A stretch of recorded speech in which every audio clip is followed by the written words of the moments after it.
Hello everyone, जय हिंद। I hope you all are doing well.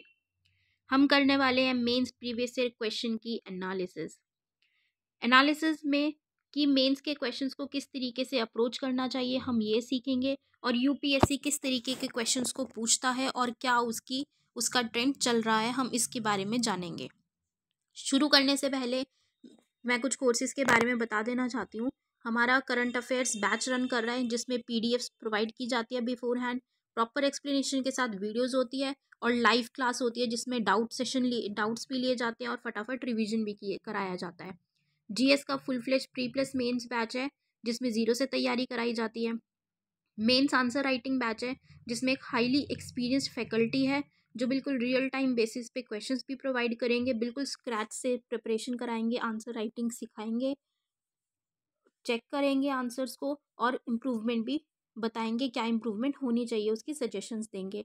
और एनसीईआरटी सेल्फ स्टडी कम batch है जिसमें कि टारगेट्स प्रोवाइड किए जाते हैं और टेस्ट सीरीज प्रोवाइड की जाती है। Let's return back to our session. हम आज के क्वेश्चन के बारे में बात करेंगे। आज का क्वेश्चन है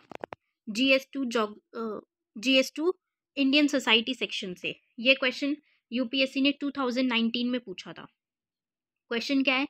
there is a growing divergence in the relationship between poverty and hunger in India. The shrinking of social expenditure by the government is forcing the poor to spend more on non-food essential items, squeezing their food budget. Elucidate. Bharat में गरीबी और भूखमरी के बीच संबंधों में अंतर बढ़ता जा रहा है। सरकार द्वारा सामाजिक व्यय का सिकुड़ना गरीबों को अपने खाद्य बजट को कम करने के लिए गैर खाद्य आवश्यक वस्तुओं पर अधिक खर्च करने के लिए मजबूर कर रहा है। स्पष्ट करें। तो जैसे हम प्रीवियस ईयर क्वेश्चंस को देखते हैं या हम कोई भी क्वेश्चन को देखते हैं तो उसको करने का तरीका सबसे पहला क्या है, हमें पॉइंट्स हाईलाइट करने हैं कि हमें किसके बारे में क्वेश्चन में पूछा जा रहा है और हमारा क्वेश्चन किस फैक्टर के इर्द गिर्द घूम रहा है।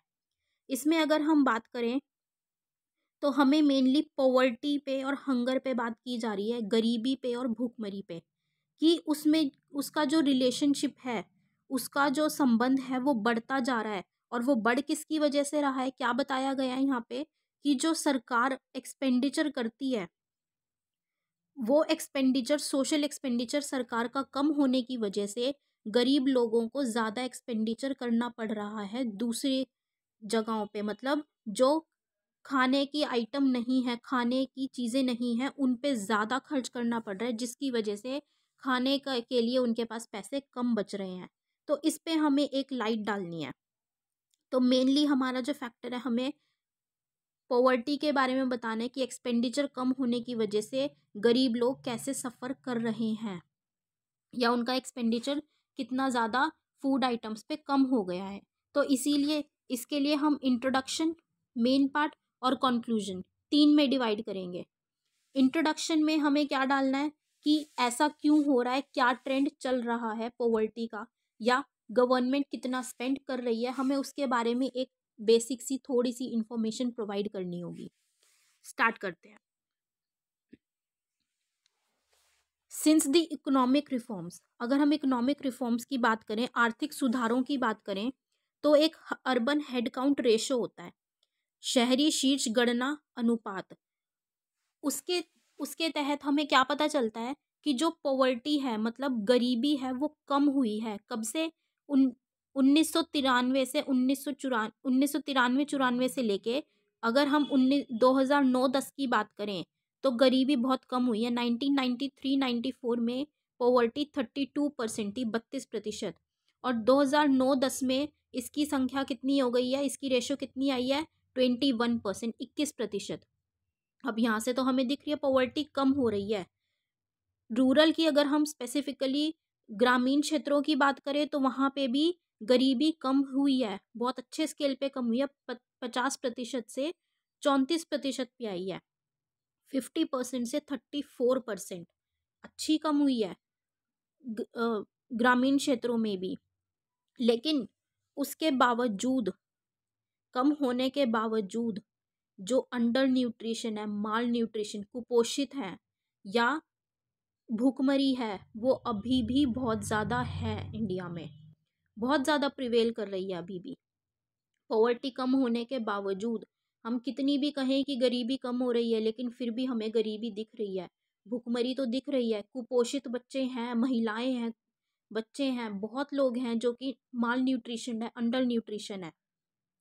ये किससे, अगर हम पिछले 2 दशकों की बात करें, लास्ट 2 डेकेड्स की बात करें, तो रियल इनकम जो है लोगों की बेशक से बड़ी है, आया जो लोगों की आय है वो उसमें वृद्धि हुई है, वो बड़ी है, लेकिन फिर भी जो कैलोरी कंजम्पशन है, जो एक अच्छा न्यूट्रिशन लोगों को लेना चाहिए, उसकी खपत, जो पोषण लेना चाहिए, वो इतना बड़ा नहीं जितनी की आय बढ़ी है लोगों की, उसके हिसाब से उसी रेशो में वो नहीं बढ़ा। जैसे अगर हम ग्लोबल हंगर इंडेक्स की बात करें तो ग्लोबल हंगर इंडेक्स में इंडिया का रैंक बहुत बेकार आता जा रहा है। अगर हम साल दर साल देखें तो रैंक इंडिया का अच्छा आ ही नहीं रहा। देखा जाए तो इंडिया सेकंड है after south Sudan. South Sudan में बहुत बुरे हाल हैं, भुखमरी है वहाँ पे, उसके बाद इंडिया आती है। ग्लोबल हंगर इंडेक्स के बारे में अगर हम बात करें, वहाँ पे अब इंडिया में वास्टिंग, माल न्यूट्रिशन, स्टंटिंग, बहुत सारी ऐसी सारी चीज़ें, अनेमिया, ये सारी बीमारियां, ये सारी चीज़ें इंडिया में भरपूर है, जिसकी वजह से चाहे पॉवर्टी हमें दिख रही है, गरीबी कम हो रही है, लेकिन फिर भी भुखमरी उतनी कम नहीं हुई है। भुखमरी अभी भी बहुत ज़्यादा देखने को मिल रही है। और जब इस तरीके के मिलते हैं ना, वास्टिंग है, दिखने तो में तो हमें दिखता है बंदा कि अरे यार मोटा है, मोटा ताज़ा दिखता है, तरोताज़ा, हम बोलते हैं फिट है बंदा, भाई बहुत ताकतवर है। नहीं, उसको ओबेसिटी कहते हैं। वो हिडन हंगर है कि वो दिखने में तो मोटा है लेकिन अंदर से खोखला है, वो उसमें कोई ताकत नहीं है, क्योंकि न्यूट्रिशन की कमी है। माल न्यूट्रिशन बंदा सिर्फ वही नहीं होता इंसान जो दुबला पतला दिखता है, माल न्यूट्रिशन वो भी होता है जो मोटा होता है। क्योंकि वो मोटा किससे हुआ है? फैट से, फास्ट फूड खा लिया, बहुत ज़्यादा ऑयली फूड खा लिया, जिसकी वजह से वो मोटा हो गया, लेकिन वो तंदुरुस्त नहीं हुआ है। तो उसको हम क्या कहते हैं? Hidden hunger. तो बहुत सारे मिलियंस में बच्चे और एडल्ट्स हिडन हंगर से सफ़र कर रहे हैं, जूझ रहे हैं। ये हमने इंट्रोडक्शन दे दी कि किसके द्वारा क्या कहा गया है। और एक बात, ग्लोबल हंगर इंडेक्स की अगर जो अभी की 2020 की रिपोर्ट है, उसमें भी इंडिया का रैंक बहुत बेकार है। 94 रैंक है इंडिया का आउट ऑफ 107 कंट्रीज़। बहुत पुअर रैंक है इंडिया का, क्योंकि इंडिया में बहुत भारी मात्रा में वास्टिंग, स्टंटिंग, माल न्यूट्रिशन, अनेमिया के केसेस बहुत ज़्यादा हैं। वास्टिंग क्या होती है? जब वेट कम होता है अकॉर्डिंग टू हाइट। स्टंटिंग होती है जब वो नाटा होता है, छोटे होते हैं ना, हाइट छोटी होती है अकॉर्डिंग टू एज, उसको हम स्टंटिंग कहते हैं। तो ये चीज़ें बहुत ज़्यादा हैं इंडिया में। ये हमने इंट्रोडक्शन की बात करी। इंट्रोडक्शन में हमने सिर्फ क्या बताया कि इस रिपोर्ट के रिगार्डिंग पॉवर्टी कम हुई है लेकिन भूखमरी कम नहीं हुई, जो हमें ग्लोबल हंगर इंडेक्स की रिपोर्ट से पता चल पा रहा है। अब हम बात करेंगे मेन बॉडी पार्ट की। बॉडी पार्ट में हमें क्या बताना है कि वो गैप क्यों बढ़ता जा रहा है, गरीब और भुखमरी में गैप क्यों बढ़ता जा रहा है, उसका रिलेशनशिप क्या है। और जो गवर्नमेंट की स्पेंडिंग, गवर्नमेंट ने जो खर्चा करना कम किया है, तो उससे भी लोगों पे क्या फ़र्क आ रहा है, उनका खाने के पैसे उनके पास कम होते जा रहे हैं, उससे क्या दिक्कत आ रही है। तो जो गरीब लोग हैं, पुअर पीपल हैं, अब सोशल एक्सपेंडिचर पे गवर्नमेंट ने, सरकार ने तो पैसा खर्च करना कम कर दिया, लेकिन क्या लोगों की नीड कम हुई है? नहीं, बल्कि आज के टाइम की अगर हम बात करें तो लोगों की नीड बढ़ती जा रही है हेल्थ केयर से। जो उनको स्वास्थ्य की सेवा है, स्वास्थ्य के लिए उनको बहुत ज़्यादा ज़रूरत है, उनकी बढ़ती, जैसे क्लाइमेट चेंज बढ़ता जा रहा है, क्लाइमेट चेंज की वजह से या बहुत सारी चीज़ों की वजह से, तकनीकियों की वजह से बहुत बीमारियां उजागर होती जा रही हैं।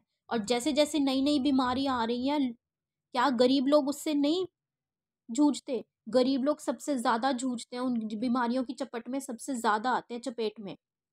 तो उनको हेल्थ केयर फैसिलिटीज़ की ज़रूरत है, लेकिन अगर गवर्नमेंट उस पर अपनी स्पेंडिंग कम कर देगी तो उस गरीब आदमी को, उन लोगों को तो खर्चा तो करना पड़ेगा।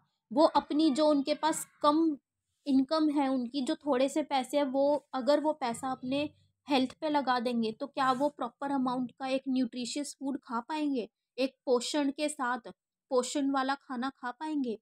नहीं खा पाएंगे। अगर वो बच्चे अपने बच्चों की पढ़ाई पे पैसा बर्बाद, मतलब बर्बाद नहीं कहेंगे, सॉरी, अगर वो पैसा लगाना शुरू कर देंगे तो क्या वो उनके पास अपने खाने के लिए पैसा कम कम होगा या पर्याप्त होगा? बिल्कुल कम होगा। तो वो उतना अच्छा खाना नहीं खा पाएंगे, वो भरपेट खाना भी नहीं खा पाएंगे और वो पोषण वाला खाना भी नहीं खा पाएंगे, न्यूट्रिशियस फूड भी नहीं खा पाएंगे। वो भूखे रहेंगे आधे टाइम। तो पुअर को इस वजह से, क्योंकि गवर्नमेंट ने कम कर दिया खर्चा, तो लोगों को अपना पढ़ाई पे, एजुकेशन पे, हेल्थ केयर पे, ट्रांसपोर्टेशन पे, परिवहन पे, लाइटिंग पे, फ्यूल पे बहुत ज़्यादा स्पेंड करना पड़ रहा है। उनकी स्पेंडिंग बढ़ गई है। उनकी स्पेंडिंग बढ़ने की वजह से क्या हो रहा है, उनकी जो रियल इनकम है, जो एक्चुअल में इनकम वो अर्न कर रहे हैं, जो वो कमा रहे हैं, वो कमाई उनकी कम होती चली जा रही है। और जब वो कमाई कम हो रही है तो उससे उनके पास पैसे कम बच रहे हैं अपने खाने पे लगाने के लिए। वो फूड पे अपने खाने को लगा ही नहीं पा रहे इतना। फूड बजट स्क्वीज होता जा रहा है उनका। जैसे अब एक एग्जाम्पल से देखें तो अगर फॉर एन एग्जाम्पल जस्ट, अगर एक पर्सन 500 रुपीज़ अर्न कर रहा है, अगर वो उस 500 में से एजुकेशन पे, हेल्थ केयर पे, ट्रांसपोर्टेशन पे अगर वो 300 रुपये लगा रहा है तो उसके पास तो 200 रुपये ही बचे ना खाने के लिए। और भाई पूरी फैमिली को उसको सपोर्ट करना है, पूरी फैमिली को खाना खिलाना है। 200 इज़ वेरी लेस।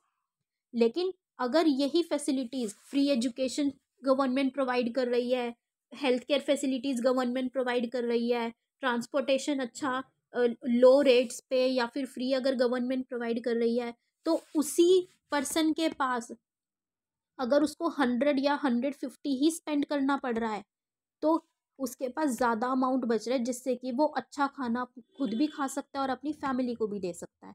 तो ये स्पेंडिंग बढ़ने की वजह से फूड बजट स्क्वीज हो गया है। उससे क्या हुआ है उसका सबसे ज़्यादा इम्पॉर्टेंट रीज़न क्या है कि गवर्नमेंट ने अपना सोशल एक्सपेंडिचर कम कर दिया है। गवर्नमेंट ने मार्केट पे डिपेंड कर दिया लोगों को कि मार्केट में जो भी चल रहा है या मार्केट से जितने प्राइस पे मिल रहा है आप वो लो, इन नॉन फूड एसेंशियल आइटम्स को, जैसे एजुकेशन है, हेल्थ केयर है। और मार्केट में प्राइस क्या होता है, मार्केट में ज़्यादा प्राइस होता है जो एक हाई क्लास पर्सन या फिर वो अर्न कर सकता है, वो उसको स्पेंड कर सकता है, अफोर्ड कर सकता है। लेकिन एक पुअर पर्सन के लिए बहुत मुश्किल है। इवन एक मिडिल क्लास पर्सन के लिए भी वो मुश्किल हो जाता है एट टाइम्स। तो इसमें सबसे ज़्यादा सफ़र कौन कर रहा है? पुअर पीपल सफ़र कर रहे हैं। जब हम सोशल स्पेंडिंग की ही बात करते हैं, सोशल सेक्टर स्पेंडिंग की, इंडिया में अगर बाकी कंट्रीज से बात करें तो इंडिया में सरकार की तरफ से सोशल स्पेंडिंग हमेशा से कम ही रही है। जब भी हम अगर आंकड़े देखे जाएंगे, रेशोज को देखेंगे या परसेंटेज देखेंगे कि कितना इंडिया स्पेंड करती है, तो वो कंपैरेटिवली बाकी कंट्रीज से कम ही रहा है। जैसे कि मैंने यहाँ पे कोट किया नेशनल हेल्थ प्रोफाइल, एक नेशनल हेल्थ प्रोफाइल है 2018। उन्होंने इसके बारे में बताया कि इंडिया सिर्फ अपनी जीडीपी का, ग्रोस डोमेस्टिक प्रोडक्ट का 1.02% ही पब्लिक हेल्थ पे इन्वेस्ट करती है। सिर्फ 1.2%। इतने 130 करोड़ की आबादी के लिए पूरे जीडीपी का सरकार सिर्फ 1.2% स्पेंड कर रही है। उसी के तरफ अगर हम कंपेयर करें तो मालदीव्स 9.4% स्पेंड कर रही है, श्रीलंका 1.6% स्पेंड कर रही है, भूटान 2.5% और थाईलैंड 2.9%। हेल्थ केयर पे बाकी सभी ये छोटी छोटी कंट्रीज भी बहुत अच्छा खासा अमाउंट इन्वेस्ट कर रही हैं, स्पेंड कर रही हैं, बट इंडिया बहुत कम कर रही है। एजुकेशन की भी बात करें तो इंडिया की स्पेंडिंग सिर्फ 2.7% है जीडीपी की। वहीं अगर हम श्रीलंका की बात करें तो 3.4% है और भूटान 7.4% कर रही है। तो इसीलिए ये स्पेंडिंग सरकार को बढ़ाने की ज़रूरत है, आवश्यकता है बहुत ज़्यादा। और इसकी सबसे अच्छी नीड कब फील हुई है? जब कोरोना वायरस आया है। क्योंकि कोरोना के टाइम पे जैसे अभी हम बजट देख रहे हैं कि जीडीपी का सिर्फ 1.02% ही सरकार ने इन्वेस्ट करती थी, तो इतने हेल्थ केयर अच्छी फैसिलिटीज़ या उतने डॉक्टर्स अवेलेबल ही नहीं थे जब ये पैंडेमिक आया। तो अब इसकी नीड बहुत ज़्यादा रियलाइज़ की गई है कि इस एक्सपेंडिचर को बढ़ा देना चाहिए, क्योंकि ये अभी का एक्सपेंडिचर असेट की तरह प्रूव होगा और लोगों की लाइफ पे बहुत ज़्यादा बेनिफिट करेगा, उनकी लाइफ इजी हो जाएगी इससे। तो ये स्पेंडिंग अब गवर्नमेंट ने इसको रियलाइज़ किया है कि बढ़ा देना चाहिए, और NEP 2020 भी आई है और इसको बढ़ाने पे काम भी चल रहा है, जो कि एक बहुत अच्छी बात देखी जा रही है। और रीज़न अगर हम देखें तो ऐसा क्यों हो रहा है, तो जो गरीब लोग हैं, जो रूरल ग्रामीण क्षेत्रों में जो लोग रहते हैं, वो काम के लिए माइग्रेट करते हैं वहाँ से, ग्रामीण क्षेत्रों से वो अर्बन एरियाज में आते हैं, शहरी क्षेत्रों में आते हैं वो काम करने के लिए, वर्क तलाश करने के लिए। क्योंकि ग्रामीण क्षेत्रों में उनको पूरा टाइम इतना इनकम भी नहीं हो पाता और इतना अच्छा उनको काम भी ढंग से उनको नहीं मिल पाता वहाँ पे कि वो अपनी फैमिली को सस्टेन करने के लिए कमा सकें। या जैसे एग्रीकल्चर का ही, वो खेती बाड़ी का ज़्यादा काम होता है एग्रीकल्चर का, तो वो भी 12 महीने नहीं चलता काम, तो इसीलिए उनको सीजनल वर्क ढूंढने के लिए शहरों में आना ही पड़ता है। तो जब वो शहरों में आते हैं तो वो अपने घर से दूर रहते हैं, वो वहाँ पे शहरों में घर लेते हैं या रेंट पे लेते हैं, किराए पे वहाँ रहते हैं। ट्रांसपोर्टेशन का खर्चा होता है कि वो दूर दूर से उठ के आते हैं, तो जो उनका किराया लगता है आने जाने का वो भी लगता है। तो बहुत सारी चीज़ें हैं जो उनकी खर्च होती हैं, और वो अपनी परिवार से दूर रहते हैं, वो तो है ही चीज़ अलग। तो ये जो सर्कुलेशन होता है, इतनी दूर दूर वो आते हैं, तो इसकी वजह से उनका जो घर का एक्सपेंडिचर है वो इम्पैक्ट कहीं ना कहीं होता है।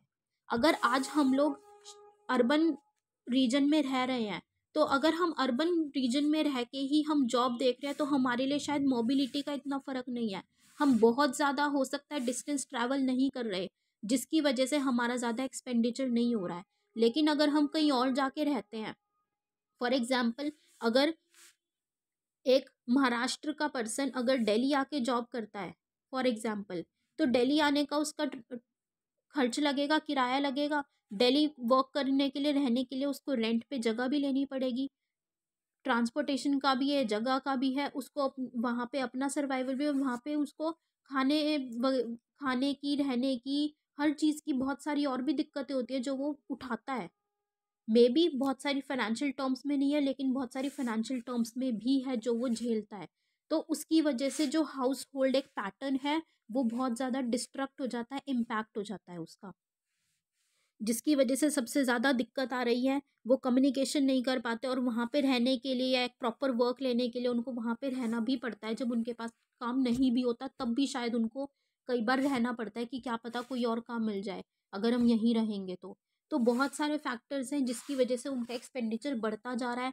और ये एक्सपेंडिचर बढ़ने का साफ सीधा मतलब है कि उनके जो खाने पे वो एक्सपेंडिचर करते हैं, खाने का जो पैसा है उनका, वो कम होता जा रहा है। वही जो हमने बात की थी, फूड बजट स्क्वीज होता जा रहा है, सिकुड़ता जा रहा है।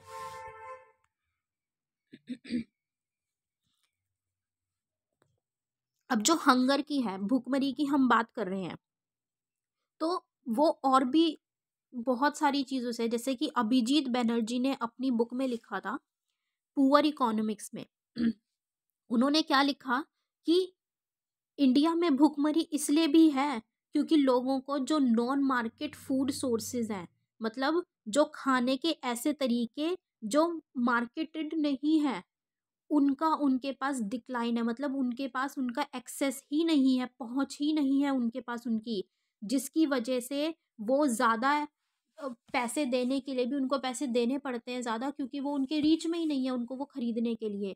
या आज जैसे ये जो फैशन है, स्टाइल है, या एक शो ऑफ हो गया है, तो उसके लिए भी लोग क्या करते हैं, अच्छा अच्छे टेस्ट का टेस्टी खाना खाना है, जैसे जंक फूड में उससे माल न्यूट्रिशन हो जाता है, जंक फूड में प्रॉपर न्यूट्रिशन नहीं जाता है, टेस्टी खाना है, अच्छी अच्छी एक्सपेंसिव चीज़ें खरीदनी है, लग्जूरियस लाइफ जीनी है, बहुत सारी चीज़ें, तो उसकी वजह से भी हंगर होता जा रहा है, क्योंकि लोग खाने से ज़्यादा किस पे लेके जा रहे हैं, अपनी लग्जरी पे ज़्यादा स्पेंड कर रहे हैं। लग्जरी पे स्पेंड करने से जो अमाउंट वो अपने हेल्थ को अच्छा करने के लिए स्पेंड कर सकते हैं, वो स्पेंड नहीं कर रहे। वो अपनी खाने पे इतना स्पेंड नहीं कर रहे जितना एक्चुअल में उनको करना चाहिए।